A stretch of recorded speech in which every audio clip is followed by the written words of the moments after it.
Hi, students. This lecture is going to go over definition arguments. So, definition arguments are really interesting. They're an interesting part of rhetoric because we are often engaging in definitional arguments without even really realizing it. Think about maybe how often you are actually encountering definitions in everyday life, everyday arguments that you're having. Could be, just a casual debate over, what constitutes art, or maybe it's even like a more formal discussion about justice. But definitions really are the things that shape the framework of our discussions, of our arguments, our values, and our beliefs. So today we're going to look at being able to identify and even use definition arguments in our own writings. So, um, when we are looking for definitions, really what we're asking here is what do we call it or what is it, right? These are questions that you are going to encounter in every single argument that you read or engage with, and you may not even realize that they are there. They can be hidden. They could be silently accepted, like an assumption. And so part of a rhetorical analysis, right, is kind of digging a little bit deeper, uncovering those maybe silent or hidden definitions that could potentially go unnoticed. So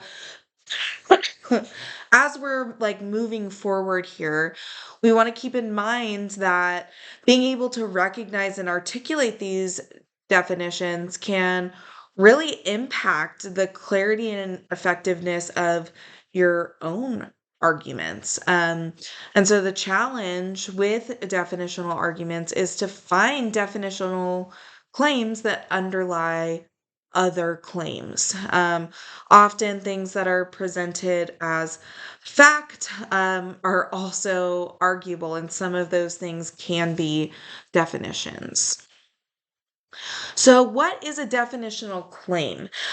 This is placing an object, event, person, or idea into a given definition, classification. So, it's really about categorizing. It's not just classification as a matter of labeling, it's exploring and defending the criteria that you're using to make those distinctions. And so ultimately, definitional claims can shape our vision of reality, a reader's vision of reality. It can influence other people's perceptions, and it can even guide decisions when it comes to agreeing with an argument. Now, it's really important to remember that a strong definitional claim, it needs to be backed by evidence, right? You need clear, rational support for the reasons behind the classification. Um, Consider how the evidence is going to strengthen your argument and help other people even see the logic behind your perspective. Okay, so now we're going to look at how to use definition arguments effectively in your own writing, looking at assumptions and understanding. So, one way to use definition arguments is to attempt to explain a particular term. So, this is often more than just providing a dictionary definition. It's really about ensuring that everyone shares the same kind of understanding. And so you have to identify the definition criteria, right?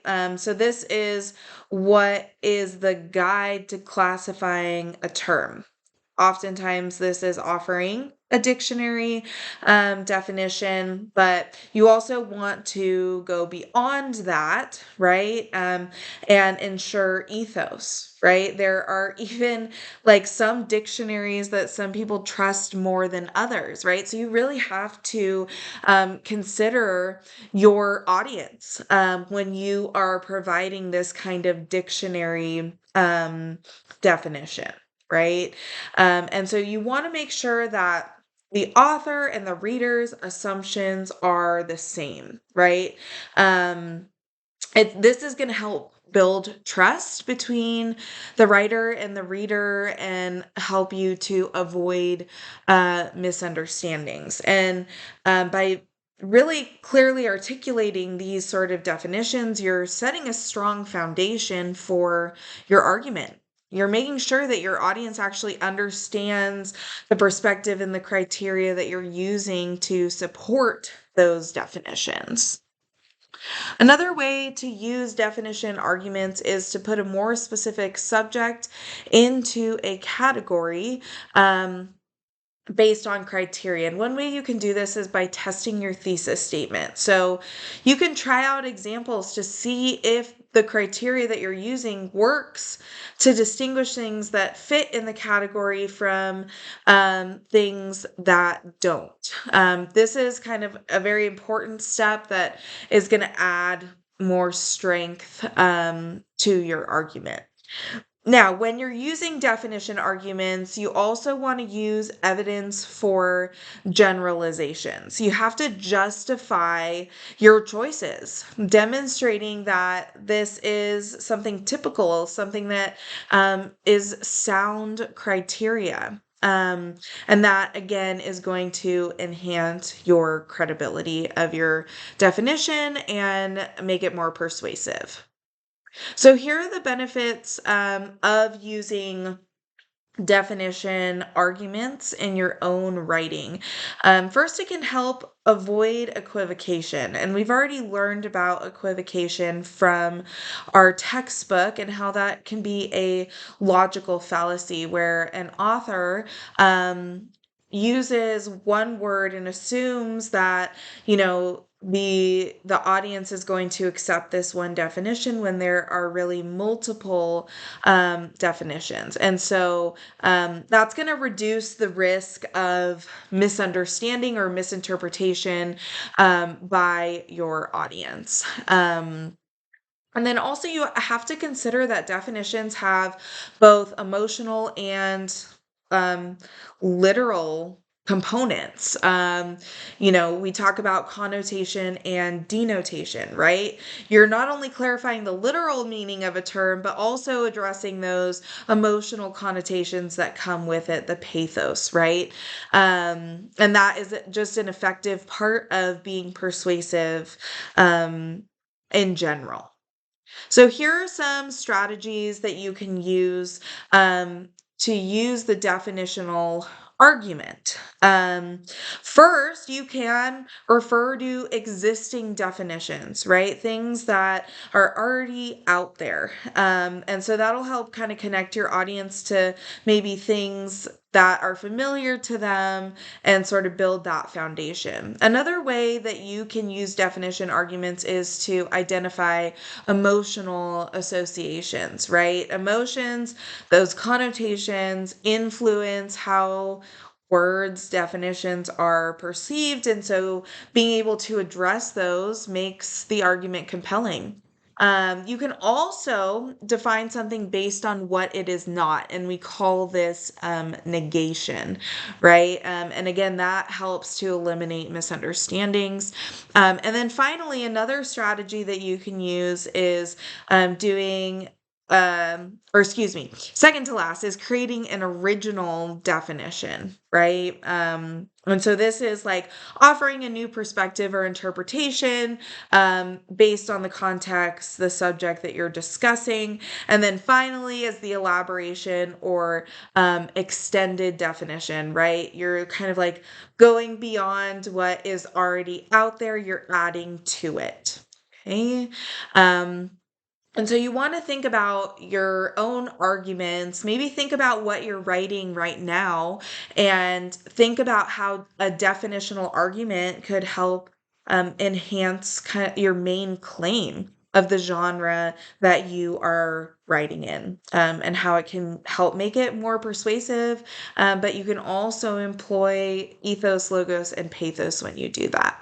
So I'd like to show you guys an example here, and this comes from a magazine um, from Colorado State University, and it's all about linguistic justice. And so this is something that like I'm studying, in my own practice, I'm doing my own research on. So as I am analyzing these arguments on linguistic justice, right? These are sort of the things that I'm looking for is how linguistic justice is defined. And so in this example, this thesis statement is referring to existing definitions. So it says, at its core, the practice of linguistic justice aims to dispel the long-held perception that for language to be deemed correct, it must adhere firmly to certain cultural assumptions and grammatical mechanics. This view not only narrows our understanding of the dynamic nature of language, but also endorses the dominance of white mainstream English as described by educator and activist Dr. Baker Bell in Linguistic Justice, Black Language, Literacy, Identity, and Pedagogy. So this is a definition that already exists from a particular scholar, and so this magazine article in particular, is going to refer specifically to that definition of justice to make their claim on what linguistic justice really is and its importance. Okay. Here's another example, again, kind of going off of this idea of linguistic justice. And this is an example of a negation. So it says, linguistic justice is not simply allowing students to speak or write however they want. It's the intentional dismantling of policies and attitudes that treat standardized English as the only legitimate or intelligent way to communicate. So we're talking about what linguistic justice is not, right? So you might want to go back to some of those strategies and think about how you can use definitional arguments in your own writing, and be looking for those definition arguments in your own rhetorical analysis as you're reading sample essays and sample arguments.